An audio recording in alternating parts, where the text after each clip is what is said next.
bag in each hand.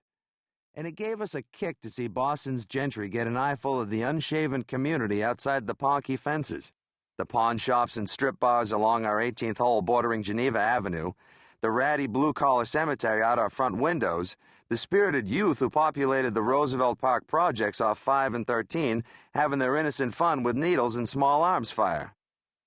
Over the last 100 years, every inch of this part of Dorchester had gone from debutante to drugstore whore except the Mayflower, which just kept building its walls higher and higher until it couldn't see out anymore, which is just how they liked it. But screw them. I wouldn't have traded one of them for a single chop. I loved Ponky.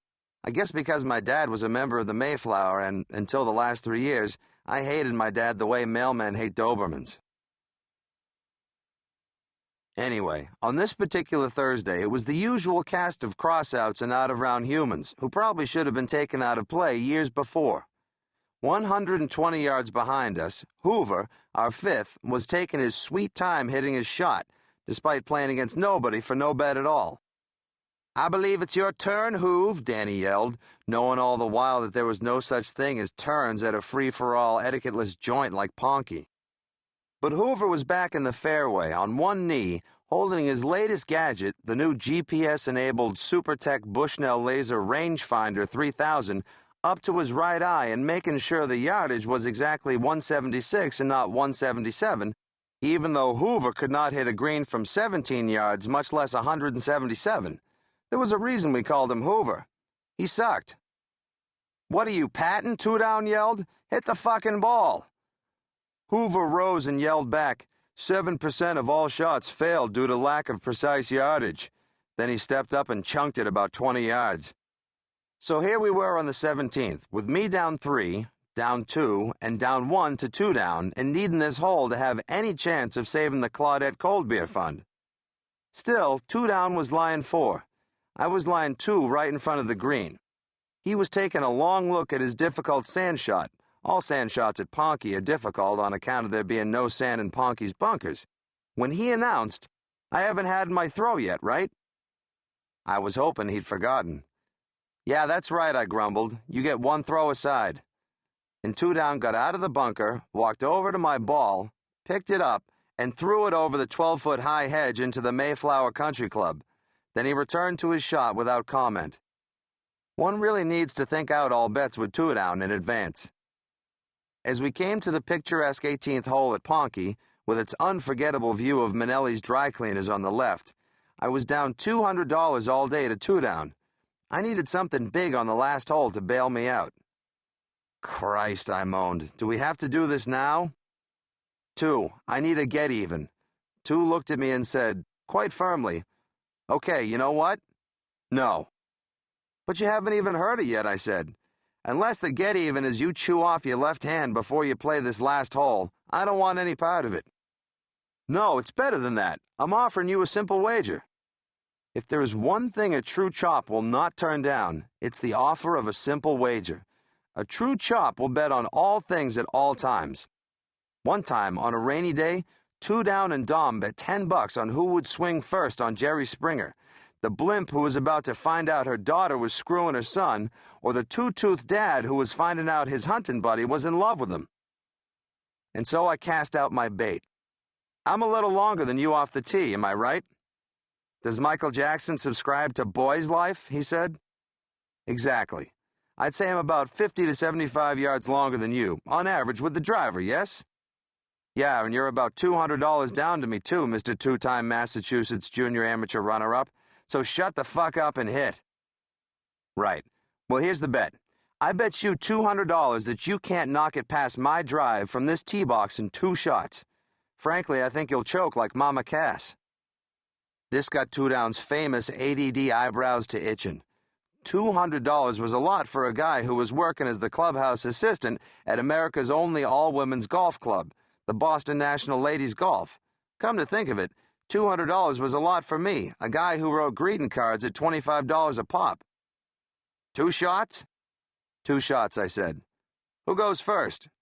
"Well, it's your honor. We stand on tradition here at Ponky, naturally." "Naturally," he said. "2 shots." 2. You're going to hit your ball, and I'm going to hit my ball, and neither of us gets to hit the other guy's ball, right? Right. Cementhead was starting to get annoyed. Damn you guys, people have circumcised the globe faster than this. We both looked at him. Circumnavigated the globe, I said. You sure? He said. I'm sure. Two Down was back in my face. Golf ball. Not any other kind of ball. Not nads, right? Today. Here at Ponky. Right now. Precisely. And if I can get past your single shot and my two shots, you'll pay me $200, U.S. legal tender, stacking zops. Today, back in the clubhouse, right? Right. Bank, he said. This set off much whooping and taunting and side-betting among the other three members of the fivesome, as is custom. And then Two Down stepped his wiry little Polish ass up to the tee and put his usual unfilmable quick slash on his ball, which produced his usual 190-yard-long, 2-feet-high, bunny-raping line drive that could go under a 1977 Datsun.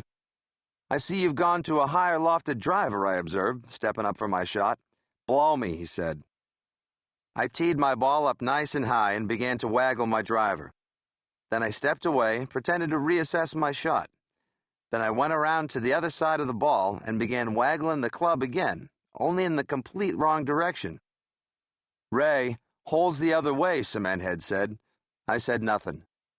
I just drew it back and slapped the dimples off it, about 300 yards back up and over the tee tracks, over the group putting out on 17, over the 14-foot-high hedge separating us from Mayflower and God knows where from there, approximately 490 yards from Two Down's ball. I looked at him. He was struck mute. He looked like a man who'd just been stabbed in the foot with an ice pick. Dannie was laughing so hard she was bent over the ball washer, crying. Hoover was smiling. Cementhead was befuddled. Damn, Ray, how's he going to catch up to that in only one more shot, he said. Two Down turned and stomped off down 18. As we putted out on 18, we got the usual snide comments from the voice. Nobody knew the guy. Nobody knew his name. He was supposed to just announce over the PA who was up next. Crumpacker, 8 minutes and the like. But he could never help adding his little chippy remarks. He was pretty funny, the voice, until he noticed you.